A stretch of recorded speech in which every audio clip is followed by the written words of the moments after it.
Добрый вечер, друзья! Итак, самые значимые моменты в спорте за последние 24 часа.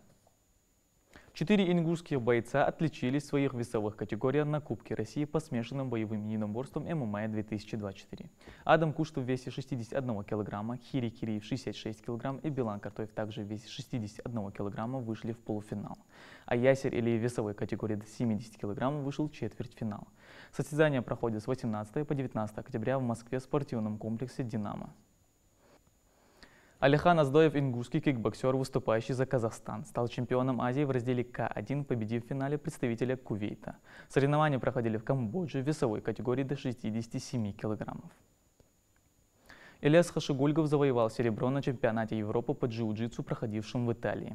Хашигульгов успешно проявил себя в средней весовой категории до 79 кг в Мастер-1 НОГА среди черных поясов. Спортсмен провел 3 схватки и во всех одержал победу. Первую удушающим приемом над Фахадом Ахас Аль-Мари, вторую по баллам против Леона Шульца, третью снова удушающим приемом против Педро Энрике Кампоса. К сожалению, в финале Ильяс уступил Дине Сельвио Букалетту со счетом 2-0. Напомню, Ильяс является главным тренером Академии джиу-джитсу Сунжа. Чемпионат Европы по джиу-джитсу проходит с 17 по 20 октября в Риме. Это были все спортивные новости на сегодня. Спасибо за внимание.